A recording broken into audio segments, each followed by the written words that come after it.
Who doesn't want to live forever? The Longevity Project is an eye-opening book based on a one-of-a-kind study following 1,500 people over 8 decades. This book changes everything we thought about how to live a long, productive life. We are joined now by Doctors Howard Friedman and Leslie Martin. Thank you. And you said I can call you Howard and Leslie? Definitely. All right. Thank you. Thank you. Thank you. This is just remarkable. Howard, first of all, tell us a bit about the study.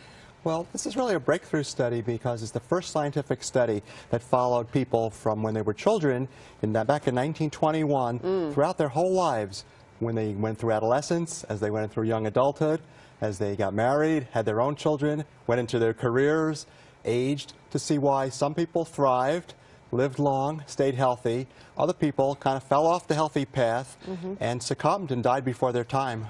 But to have that body of information is just unheard of. And Leslie, is there a best indicator, one thing that really stood out, that why people live long? The best, most consistent predictor was actually conscientiousness. So a conscientious person is someone who is dependable and organized, prudent, they think ahead, they're persistent, so when they start something, they stick to it.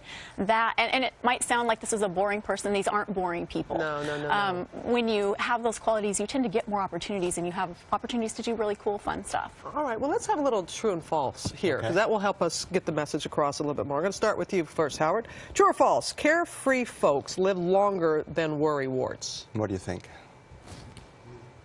I think it's a little good to worry. It is. Kind of It turns keeps your out, mind going. right. It's very important.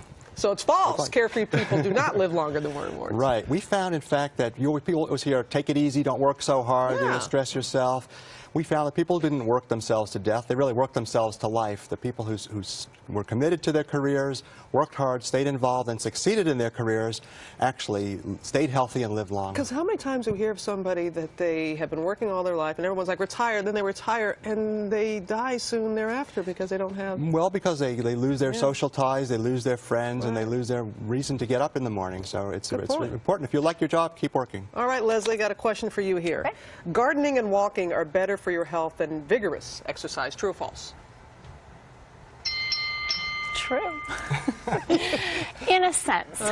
We're certainly not saying that if you love jogging, you need to stop that, or if you love vigorous exercise, you shouldn't do it. It's certainly good for you. But the thing is, we know we should be active, and yet so many of us are not active because we try to do things that really don't match with our style and that we don't enjoy. We get bored or we feel overwhelmed, and so we quit. And so what we recommend is that people find something that they enjoy, and if it's gardening or hiking or tennis or woodworking, whatever it is, that's the thing you're going to be able to do consistently, and the consistency is what really matters. Do what you love. All right, Howard, we got a final question for you. Folks who have their nose to the grindstone all the time live longer than slackers. I think we pretty much know the answer to that. Yes, definitely true. The prudent, hardworking, conscientious people who stuck with it, that stick-to-itiveness factor, really was one of the best predictors of living a long and healthy life. All right, well, thank you, Howard and Leslie. I wish we had a little bit more time, but we're going to see you tonight on Nightline to delve into this a little bit more. So thank you very much. And again, you can see it learn about living longer, a longer life. Go to abcnews.com/GMA and check them out tonight on Nightline.